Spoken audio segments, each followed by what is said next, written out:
Hello dear, जितने भी मेरे फर्स्ट ईयर के जीएनए में स्टूडेंट हैं, आप चाहे एमपी से पढ़ रहे हो, चाहे बिहार से, चाहे राजस्थान से, चाहे आप यूपी से, कहीं भी से आप पढ़ रहे हो, तो आप लोग के लिए काफ़ी बेहतर मैं तैयारी करा रहा हूँ, एकदम अच्छे से समझा रहा हूँ। और जितने भी ये स्टेट का मैं नाम लिया हूँ, इन सभी स्टेट में हिंदी में आपके जीएनएम का एग्ज़ाम होते हैं, तो कोई डाउट नहीं है। ठीक है। दूसरी चीज़ें मैं यहाँ पर बता दूँ कि मैं अभी ये वीडियो लेकर 10वां वीडियो आ रहा हूँ। ठीक है। तो आज चुकी है मंडे, ठीक है ना, आज चुकी है मंडे। तो आपको ये लग रहा होगा कि मैं मंडे का तो नया फिर से स्टार्ट कर देता हूँ सब्जेक्ट एक से, लेकिन मैं आपको बता दूँ कि 3 सब्जेक्ट में कराने के बाद कुछ इन्फॉर्मेशन वगैरह आने लगा था, जिसके वजह से आपका ये सारे वीडियो नहीं हो पाया था। तो ये आखिरी चौथा वीडियो होता है फर्स्ट ईयर का। तो इससे पहले 3 सब्जेक्ट का मैं 10वां वीडियो तक कर चुका हूँ, लेकिन ये जो कम्युनिटी है फर्स्ट ईयर में, जो कम्युनिटी हेल्थ है, इसका 10वां वीडियो आज आपका हो जाएगा। और फिर से जो है अब इस सप्ताह में जो भी आगे वीडियो आएगा वो अब फिर से जो है एक सप्ताह सब्जेक्ट से शुरू होगा और 11वां जो है सीरीज शुरू हो जाएगा। ठीक है। तो चलिए यहाँ पे आज हम 10वां जो है कर रहे हैं, आप लोग इसको अच्छे से देखिएगा। आज का टॉपिक कम्युनिटी हेल्थ नर्सिंग ऊपर है फर्स्ट का, जो कि जीएनएम फर्स्ट ईयर में पढ़ना है। ओके। आप लोग को एग्जाम होने वाला है 23 से 24 का बहुत सारे स्टेट में, तो आप यहाँ से रिवाइज भी कर सकते हो। ठीक है, कोई दिक्कत नहीं है, सिलेबस एक होता है। आज हम लोग पढ़ेंगे एपिडेमियोलॉजी, काफ़ी एक इंपॉर्टेंट टॉपिक है कम्युनिटी हेल्थ नर्सिंग 1 का। एपिडेमियोलॉजी जिसे तृयक विज्ञान भी हम लोग कहते हैं, और एपिडेमियोलॉजिकल ट्राइक का हम लोग जो है इस्तेमाल करेंगे, देखेंगे इसका क्या उपयोग है। और right about level of prevention, और हम लोग स्वास्थ्य के क्षेत्र में जो रोकथाम है, जो रोगों के रोकथाम के जो स्तर है, वो स्तर को भी हम लोग आज समझेंगे। ठीक है। तो चलिए आज की इस वीडियो को यहीं पे हम लोग शुरू करते हैं एपिडेमियोलॉजी के बारे में। ठीक है। लॉजी मतलब होता है अध्ययन, और एपिडेमियोलॉजी, ठीक है, ध्यान दीजिएगा। एपिडेमियोलॉजी का परिभाषा समझिए। एपिडेमियोलॉजी एक जनसंख्या में रोगों के आवृत्ति, वितरण और रोग निर्धारक तत्वों का अध्ययन कर इसके परिणामों का उपयोग जन स्वास्थ्य प्रोत्साहन, स्वास्थ्य समस्याओं की रोकथाम तथा नियंत्रण में करती है। देखिए, बेसिकली एपिडेमियोलॉजी एक अध्ययन है। एपिडेमियोलॉजी क्या है? एक अध्ययन है, एक स्टडी है। अब यह स्टडी किसके बारे में है? तो यह स्टडी एक जनसंख्या, जैसे समुदाय में गांव है होता है, बहुत सारे मोहल्ला है, उसमें जनसंख्या है काफ़ी ज़्यादा। तो जो एक घनिष्ठ जनसंख्या होता है मोहल्ला, गांव में, समुदाय में, उन जनसंख्या के बीच में कोई भी रोग है, अगर कोई रोग फैल रहा है तो कैसे फैल रहा है, कितना तेज़ी से फैल रहा है, ठीक है, वो रोग जो है कैसे हुआ, और उस रोग को हम लोग जो है कैसे जो है रोकथाम करेंगे, इन सब के जो है हम लोग अध्ययन जो है इसी एपिडेमियोलॉजी में करते हैं। यानी एक समुदाय में होने वाले रोग का आवृत्ति, मतलब कितना तेज़ी से फैल रहा है, फैलने के पीछे उसका क्या रीज़न हो सकता है, ठीक है, और इसका आगे क्या परिणाम होगा। ओके।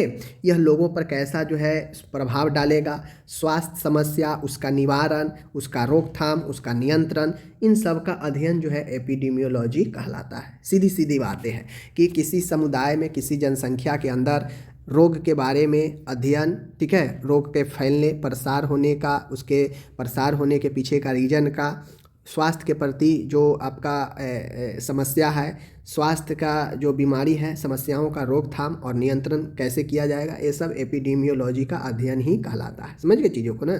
चलिए, अब इसका उपयोग क्या होता है? एपिडेमियोलॉजी भाई है, हम अध्ययन करते हैं, ठीक है, तो बहुत कुछ आप लोग डिफिनीशन से ही समझ गए होंगे कि इसका क्या क्या उपयोग आगे जो है इसका हो सकता है। तो इसके उपयोग में देख सकते हैं कि समुदाय में डायग्नोसिस हेतु इससे स्वास्थ्य समस्या का वितरण, प्रिवेंस जानने में मदद मिलती है। उदाहरण के लिए कितने % बच्चों में कुपोषण है, ठीक है। बेसिकली एपिडेमियोलॉजी स्थिति के आकलन करता है, ठीक है ना। यह आपको डायग्नोसिस करता है, यह आपको समस्याओं से अवगत कराता है, यह आपको रोगों को रोकथाम, समस्या को रोकथाम, नियंत्रण करने में का एक अध्ययन है, जिसे पता चलता है कि आपके समुदाय में डायग्नोसिस के इस्तेमाल में इसका उपयोग किया जाता है। स्वास्थ्य समस्या का वितरण और उसका प्रिविलेंस जानने में मदद करता है, जैसे कितने % बच्चे को कुपोषण है। ओके, ये जैसे एग्जाम्पल के तौर पर। नेक्स्ट यहाँ पे है कि देख लीजिए, एक समय अवधि में समुदाय में हुए विशेष प्रकार की बीमारी आवृत्ति का किसी प्रोग्राम की निरंतरता का अध्ययन करना।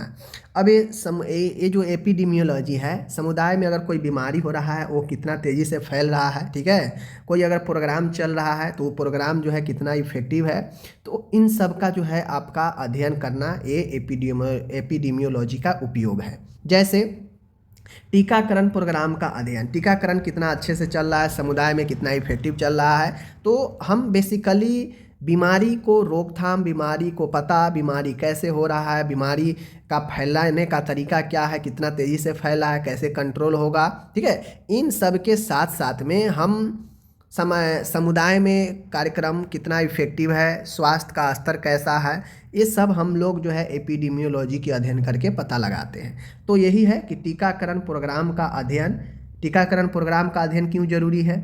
इसलिए ज़रूरी है कि यह कितना अच्छा से चल रहा है, कितना इफेक्टिव है। इसलिए ज़रूरी है भाई कि अगर मान गए कोई हम काम शुरू किए हैं, कोई योजना शुरू किए हैं, तो लोगों के बीच में उसका कितना ज़्यादा प्रभाव है, कितना ज़्यादा इफेक्टिव है, इसका मूल्यांकन, इसका अध्ययन जरूरी है ना। तो वही कार्यक्रम जो चल रहा है समुदाय में, उसका कितना ज़्यादा इफेक्ट है लोगों के बीच में, उसका अध्ययन भी एपिडेमियोलॉजी के द्वारा किया जाता है। इसका भी ये उपयोग है। आगे इसका उपयोग है कि किसी विशेष संक्रामक रोग से ग्रसित केस की शीघ्र पहचान कर महामारी होने से रोकना। जैसे अभी ऊपर बताया है, कोई बीमारी, कोई समस्या का रोकथाम करना, नियंत्रण करना।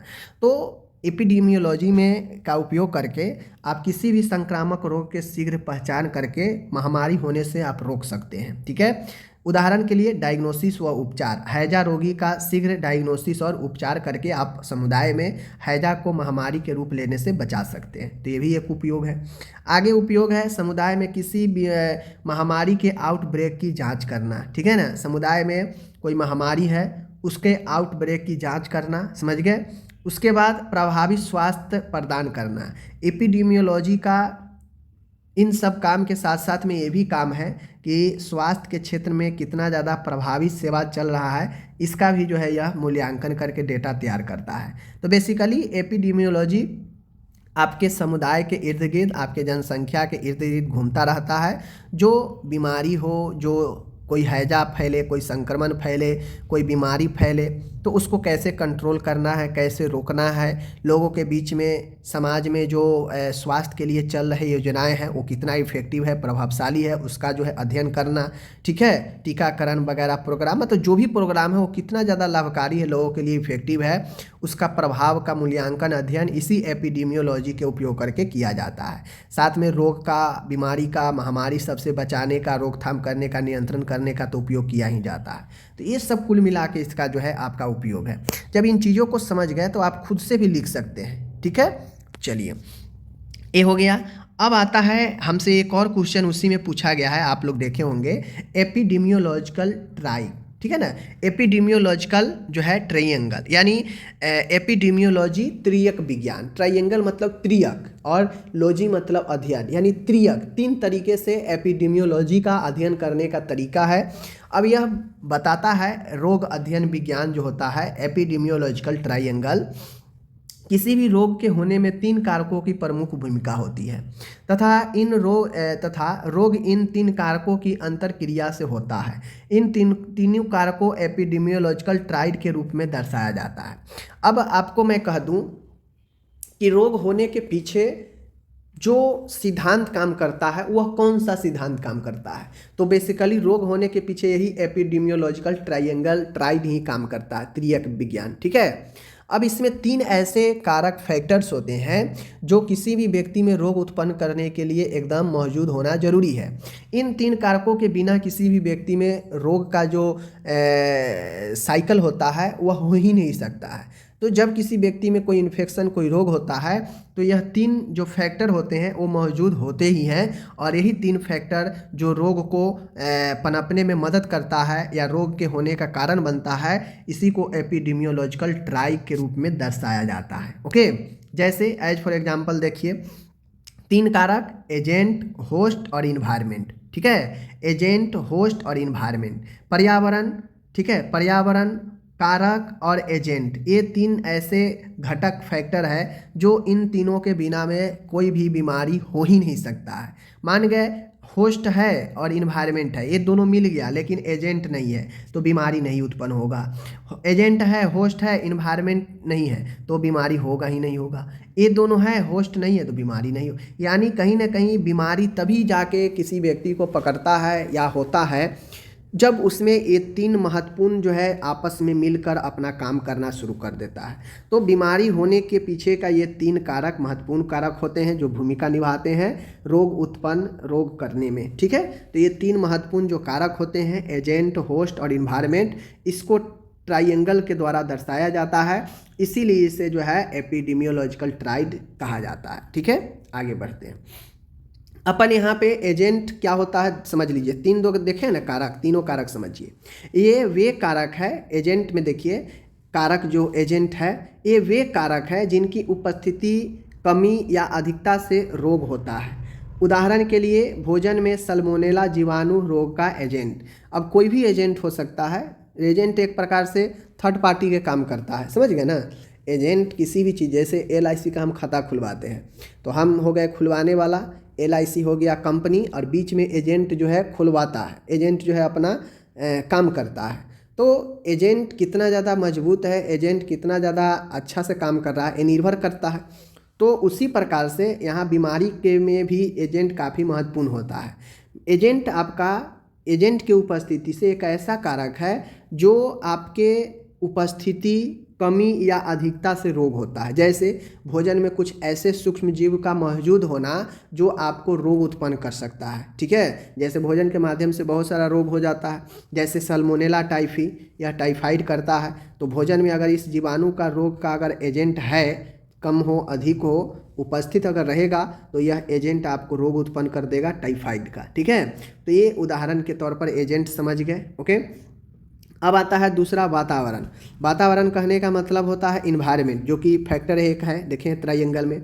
ये बाहरी सामाजिक, भौतिक और जैविक कारक है जो रोग के होने में सहायक होते हैं। देखिए एजेंट डायरेक्टली आपको इन्वॉल्व होता है, इन्वायरमेंट जो होता है यह आपको सपोर्ट करता है। ठीक है, जैसे बाहरी सामाजिक, भौतिक, जैविक, यानी आपका बॉडी का भी इन्वायरमेंट, आपके आसपास का इन्वायरमेंट, समझ गए, आपके सोशल सामाजिक इन्वायरमेंट।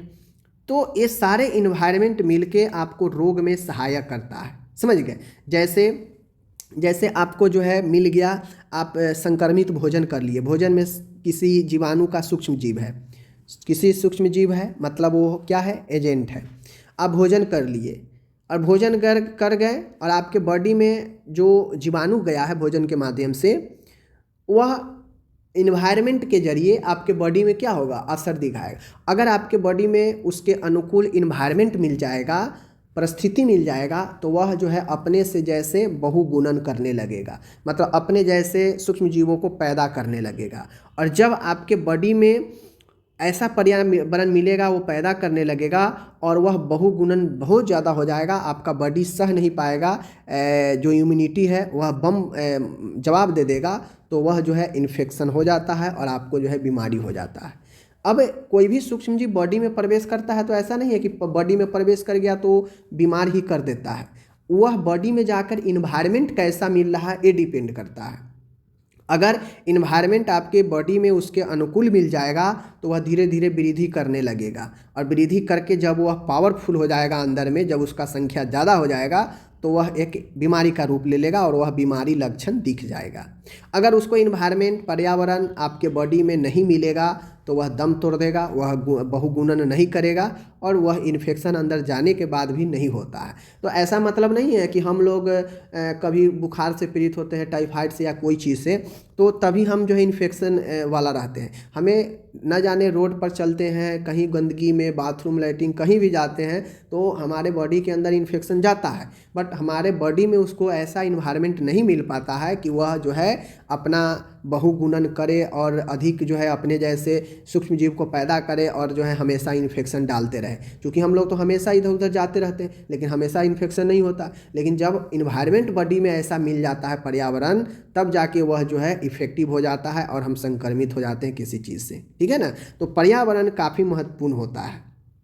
ठीक है, सामाजिक कारक, जैसे यहाँ पे आप लोग देखें ना, सामाजिक कारक, यहाँ पे सामाजिक कारक, तो सामाजिक कारक में जैसे बेरोजगारी, गरीबी, संस्कृति कारक। भौतिक कारक में जलवायु, प्रदूषण कैसा है, जलवायु क्लाइमेट कैसा है। जैविक कारक जैसे मक्खी, मच्छर, ये सब आपका कारक है जो वातावरण में मौजूद होता है, समझ गए। और यह सब आपके बॉडी पर निर्भर करता है, आपका बॉडी का वातावरण कैसा है। अगर ठीक है तो इन्फेक्शन एजेंट जाने के बाद भी नहीं होगा इन्फेक्शन। अगर आपका बॉडी का इन्वायरमेंट गड़बड़ाएगा, ठीक है, आप बेरोजगार गरीबी से जूझ रहे हैं, अच्छा भोजन नहीं करेंगे तो आपका बॉडी में इन्वायरमेंट गड़बड़ाएगा, कमज़ोर होगा तो इन्फेक्शन हमला कर देगा। तो कहीं ना कहीं वातावरण, बॉडी का इन्वायरमेंट काफ़ी महत्वपूर्ण हो जाता है। होस्ट का मतलब होता है कि यह एक ऐसा कारक होता है जो मनुष्य से संबंधित है, जिनके होने से रोगी की संभावना कई गुना बढ़ जाता है। जैसे कुपोषण, कम सक्रिय जीवन शैली, मानसिक तनाव, धूम्रपान, मद्यपान, हाई रिस्क सेक्सुअल बिहेवियर। तो कहने का मतलब है होस्ट जो होता है यह मेजबान कारक होता है जो होस्ट करता है किसी चीज़ को, मतलब निमंत्रण देता है, समझ गए। तो हमारे व्यक्ति के मनुष्य से संबंधित होता है, चाहे वो जीवन से संबंधित हो आपका, या आपके खान पान से संबंधित हो, जो भी चीज़ से संबंधित हो मनुष्य से संबंधित होता है, जो व्यक्ति को डायरेक्टली निमंत्रण देता है किसी बीमारी को। तो होस्ट भी आपके रोग के होने में उतना ही महत्वपूर्ण भूमिका निभाता है जितना एजेंट और इन्वायरमेंट होता है, समझ गए। अब होस्ट कहने का मतलब है कि यह मनुष्य से संबंधित होता है जिनसे रोग होने की संभावना जो है आपके बढ़ जाते हैं। ओके, जैसे कुपोषण। अब कुपोषण वाला कोई व्यक्ति है, हम भोजन किए, उसमें कोई इन्फेक्शन वाला जीवाणु है, भोजन कर लिए, अब हम कुपोषण से ग्रसित है, ठीक है, हम माल न्यूट्रिशन से ग्रसित है और संक्रमण बॉडी के अंदर चला जाएगा भोजन के माध्यम से, तो ऑटोमेटिक है हमारा बॉडी कमज़ोर है, पर्यावरण वैसा मिल ही गया, समझ गए। और पर्यावरण मिल गया तो जो है कुपोषण का तो शिकार हम हैं ही, तो तीनों हो गया बराबर, होस्ट भी हो गया, एजेंट भी हो गया और इन्वायरमेंट भी हो गया, तो संक्रमण पैदा कर ही देगा बॉडी के अंदर, ठीक है। या फिर हमें कम सक्रिय जीवन शैली है, मोटापा हो जाएगा, बीपी का पेशेंट हो जाएंगे, ठीक है। तो कहीं ना कहीं होस्ट भी जो है आपका मोटापा हो गया, कम जीवन में लाइफ स्टाइल में जो एक्टिविटी होनी चाहिए वो कम है, तो यह सीधा न्योता दे रहा है बीमारी का। यानी होस्ट जो क्या करता है, न्योता देता, आमंत्रण देता है, होस्ट करता है बीमारी को, ठीक है, मेजबानी करता है। मानसिक तनाव, आप मानसिक तनाव से झेल रहे हैं तो कहीं ना कहीं मानसिक तनाव किसी न किसी बीमारी को आपको होस्ट करेगा, न्योता दे रहा है आने के लिए, और जैसे ही इन्वायरमेंट मिल जाएगा तुरंत वो जो है बॉडी में आ जाएगा, बीमारी उत्पन्न हो जाएगा। तो होस्ट आपके डायरेक्टली आपसे रिलेटेड, जीवन से रिलेटेड हो सकता है। धूम्रपान आप ज़्यादा कीजिएगा तो भाई वो तो बीमारी को न्योता दे ही रहा है, बीमारी का मेजबानी करेगा ही करेगा, होस्ट का है ही। तो धूम्रपान हाई रिस्क, किसी भी चीज़ का हाई रिस्क है। सेक्सुअल बिहेवियर, अगर आपका यौन क्रिया अगर मानसिक तौर पर चढ़ा हुआ है, आप उससे बहुत ज़्यादा इफेक्टिव है, तो फिर इससे भी बीमारी होता है। बहुत लोग डिप्रेशन में चले जाते हैं, अगर किसी का सेक्सुअल लाइफ अगर सही नहीं है, इंजॉयफुल नहीं है, तो उससे भी व्यक्ति बीमार पड़ जाता है, डिप्रेशन में चला जाता है, टेंशन होने लगता है, ठीक है। पति पत्नी में अनबन का ये रीजन भी बन जाता है। तो कहीं ना कहीं होस्ट आपको रोग को आने का निमंत्रण देता है, रास्ता खोलता है, और जैसे ही आपका होस्ट अगर मिला बॉडी से, बहुत सारे चीज़ जो आपके जीवन से कठिनाइयों से जुड़ा होगा, तुरंत वो आपको जो है प्रवेश करेगा जीव इसके रूप में। तो इन सब चीज़ों को ध्यान में रखना चाहिए। ये 3 कारक है, तीनों मिलकर बीमारी उत्पन्न करता है, ठीक है ना। अब आता है रोग की रोकथाम के स्तर। एक क्वेश्चन आपसे अलग भी पूछे जा सकते हैं, समझ गए। एपिडेमियोलॉजी समाप्त हो गया। ये जो रोगों की रोकथाम के स्तर है, लेवल ऑफ प्रिवेंशन, यह डायरेक्ट 5 नंबर में भी आपसे जो है पूछ लेते हैं, ठीक है। डायरेक्ट 5 नंबर में भी पूछते हैं कि रोग के रोकथाम के स्तर बताएं। तो समुदाय में जो रोग के रोकथाम के प्रमुखतः 3 प्रकार से संभव है, 3 स्तर होते हैं। पहला है प्राथमिक स्तर, प्राइमरी, सेकेंडरी एंड टर्शियरी, जिसे हम लोग तृतीयक स्तर कहते हैं। ये 3 स्तर है जो रोगों की रोकथाम का स्तर है। तीनों को समझना काफ़ी महत्वपूर्ण है क्योंकि कभी कभी ऑब्जेक्टिव्स में भी पूछ देते हैं। प्राइमरी प्रिवेंशन, प्राथमिक रोकथाम में रोग की प्राथमिक रोकथाम का उद्देश्य रोगों के कारणों को समाप्त करना तथा इसे होने से रोकना। इसके 3 प्रमुख भाग हैं। देखिए, प्राथमिक रोकथाम में होता ये है कि हम रोग होने से पहले ही जो है बचने का इंतज़ाम करते हैं। बचने का, जैसे मान गए इन्फेक्शन चल रहा है अभी बहुत ज़्यादा, हम समझ गए कि इन्फेक्शन हमें भी हो सकता है, तो उस इन्फेक्शन से बचने का प्रबंध हम पहले ही करने लगते हैं, तो हमारा प्राइमरी प्रिवेंशन आ जाता है, समझ गए। तो यह प्राथमिक रोकथाम का उद्देश्य होता है कि रोग का जो कारण होता है उसको समाप्त करना। जैसे मास्क लगा लिए, रोग से बचने के लिए कि हमें रोग ना हो तो मास्क लगा लिए, ठीक है, दस्ताना पहन लिए, समझ गए। तो बहुत ऐसे काम जो आप रोगों को जो कारण है उस रिस्क फैक्टर को कम करने के लिए पहले से ही जो हम व्यवस्था कर लेते हैं वही आपका प्राइमरी प्रिवेंशन होता है। इसका भी 3 प्रमुख भाग है। कौन कौन भाग है, इससे आपको समझ में आएगा कि प्राइमरी क्या होता है। स्वास्थ्य का प्रोत्साहन, इसमें वे सभी साधारण उपाय आते हैं जो शरीर के रोग से लड़ने की क्षमता में वृद्धि करते हैं, जैसे पोषण में सुधार करना, वस्त्र रहने आवास रहने प्रदान करना, शिक्षा प्रदान करना, रोजगार प्रदान करना। तो स्वास्थ्य को मोटिव प्रोमोट करके आप जो है एक बेहतर तरीके से किसी भी रोग को रोकथाम करने का उपाय कर सकते हैं। तो बेसिकली प्राइमरी में हम उपाय ही करते हैं रोग से बचने का। पहले जो उपाय हम सोचते हैं करते हैं, यही उपाय जो रोग होने से पहले होता है उसे हम लोग प्राइमरी प्रिवेंशन में कहते हैं, ठीक है ना। अब जैसे स्वास्थ्य को प्रोत्साहन करना है तो भाई अच्छे पोषण ले, ठीक है, बीमारी से बचने के लिए वस्त्र ले, आवास होनी चाहिए, शिक्षा होनी चाहिए, रोजगार होनी चाहिए, तभी तो हम स्वास्थ्य को बेहतर कर पाएंगे, प्रोत्साहित कर पाएंगे, समझ गए। दूसरा है रोगजनक कारकों से दूर रहना, एवॉइड एक्सपोजर। कुछ ऐसे रोगजनक कारक होते हैं जिससे आप दूर रहें, जैसे कोविड चल रहा था तो बहुत लोग कोविड वाले लोग के पास नहीं जा रहे थे, तो ये पास नहीं जाना मतलब यह एक प्रकार का प्राइमरी प्रिवेंशन है, समझ गए। बचना, किसी भी चीज़ से बचना, पहले ही दूरियां बना लेना, ये सब एक प्रकार से प्राइमरी प्रिवेंशन है। इसमें निम्न प्रयास सम्मिलित है, साफ एवं सुरक्षित भोजन तथा जल सप्लाई, अपशिष्ट पदार्थों का सही निस्तारण, मक्खी मच्छर पर नियंत्रण करना। अब प्राइमरी प्रिवेंशन में जैसे आपको मलेरिया से बचना है तो आप जाल लगा लेंगे ताकि हमें मच्छर ना काटे, ठीक है, जाल लगा लेंगे, मच्छर जाल लगा लेंगे। उसके बाद जो है मच्छर भगाने के लिए बहुत सारा गुड नाइट वगैरह अगरबत्ती जो होता है वो सब आता है। अच्छे भोजन, साफ़ सुथरा गर्म भोजन करना, ठीक है ना, मल पदार्थों का साफ सफाई पर ध्यान रखना। तो ये सब बीमारी से बचने के लिए जो उपाय किया जाता है, तो यह रोगजनक कारकों से दूर रखेगा। और जब रोगजनक कारक से हम लोग दूर रहेंगे तो बीमारी बचने का एक उपाय होता है। पहला उपाय प्राइमरी में ही होता है। तीसरा होता है कि भाई रोग के रोकथाम कर दीजिए। रोग से बचाव हेतु बच्चों का टीकाकरण रोग से सीधी सुरक्षा प्रदान करता है। अब मान गए हम बच्चे में जन्म के समय उसे BCG का टीका क्यों दिलवाते हैं बच्चे को, ताकि यही इसीलिए ना कि आगे कभी जो है इसको कोई TB का जो है बीमारी ना हो, इसी के रोकथाम के लिए देते हैं। तो प्राइमरी प्रिवेंशन में बीमारी होने से पहले व्यवस्था करना, उसके लिए उपाय करना, उसके लिए सोच लेना और उसका काम करना, ये प्राइमरी में होता है, जो बीमारी होने से पहले ही रोकथाम बचाव के लिए किया जाता है, समझ गए, रोकथाम के लिए, ठीक है। तो ये आपका हो गया प्राइमरी प्रिवेंशन समाप्त।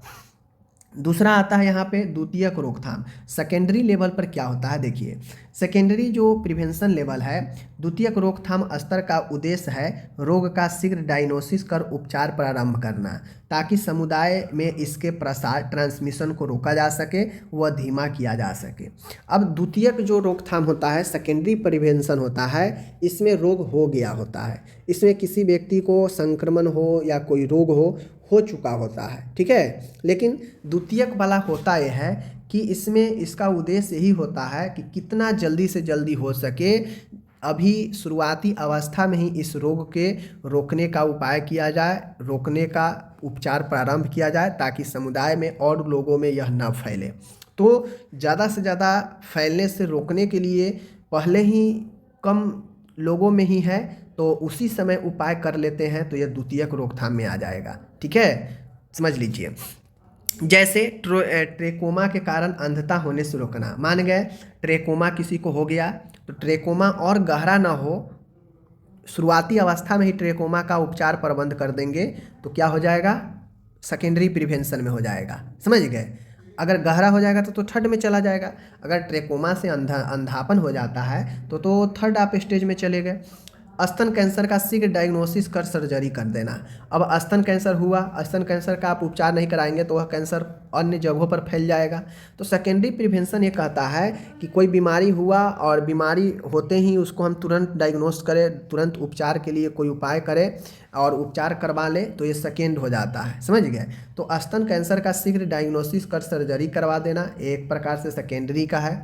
माता में HIV की जांच कर उपचार द्वारा शिशु में प्रसार को रोकना। अगर महिला में HIV है तो HIV अगर महिला में है तो बच्चा में तुरंत जो है HIV अगर है महिला में तो उसका जांच करके उसका उपचार द्वारा शिशु में प्रसार को रोकना, ठीक है। हम ये जानते हैं कि माता में HIV है तो बच्चा में HIV न हो इसके लिए हम क्या उपाय करेंगे, तो यह एक प्रकार से सेकेंडरी है, क्योंकि महिला में तो HIV हो ही गया है, तो वह अन्य दूसरे में न फैले इसके लिए उपाय करेंगे। तो सेकेंडरी प्रिवेंशन कहता है कि कोई बीमारी हो चुका है लेकिन उस बीमारी को ज़्यादा विस्तृत न होने दे, कम क्षेत्रों में है अभी कंट्रोल कर लिया जाए, उसका उपाय कर लिया जाए, यही सेकेंडरी प्रिवेंशन होता है, समझ गए। लेकिन फर्स्ट में क्या होता है, अभी बीमारी नहीं है, बीमारी होने से पहले ही उससे बचने का उपाय करना, उसका जो है उपाय ढूंढ कर काम करना, वो प्राइमरी प्रिवेंशन में होता है। दूसरा है कि बीमारी हो चुका है लेकिन छोटे लेवल पर ही, अभी ज़्यादा भयंकर रूप नहीं लिया है, उससे पहले ही इसका जो है रोकथाम करना, उसका प्रिवेंशन, उसका इलाज करना और इन सब चीज़ों को करना, ये सेकेंडरी लेवल में होता है, समझ गए। थर्ड में ये कह रहा है कि इस रोकथाम स्तर का उद्देश्य रोग से अस्थायी विकृति व अपंगता होने से रोकना है। इसका प्रयोग प्राथमिक व द्वितीयक रोकथाम उपायों के विफल होने पर किया जाता है। तृतीयक रोकथाम आपका बीमारी के लास्ट स्टेज में यह रोकथाम होता है। इसमें मान गए कोई घातक परिणाम न हो व्यक्ति के जीवन में चलने के लिए। जैसे देखिए, इस रोकथाम का उद्देश्य है कि रोग से अस्थायी, मतलब कुछ ऐसे रोग है जिस रोग से व्यक्ति में अस्थायी डैमेज, परमानेंटली डैमेज ना हो, उससे रोकने के लिए जो है हम जो उपाय करते हैं वो तृतीयक जो है उपाय होता है। और जब प्राइमरी और सेकेंडरी उपाय विफल हो जाता है तो तब जाके यह तृतीयक जो है टर्शियरी प्रिवेंशन अपनाया जाता है। तो ये आपका 3 लेवल हो जाता है, ठीक है, रोगों को रोकथाम करने का मैंने आपको पढ़ा दिया। अब यह रोग के रोकथाम करने का स्तर डायरेक्टली एग्जाम में 5 नंबर में पूछ देगा, या हो सकता है लॉन्ग क्वेश्चन पूछे तो यह जो है आपके एपिडेमियोलॉजी के साथ में ही पूछ ले कि एपिडेमियोलॉजी क्या है, एपिडेमियोलॉजी ट्राइड के बारे में समझाए और रोगों के रोकथाम स्तर के बारे में बताएं। तो एक लॉन्ग क्वेश्चन के नज़रिए से मैंने आपको करा दिया कंप्लीट। मैं मिलता हूँ अगले वीडियो में, धन्यवाद।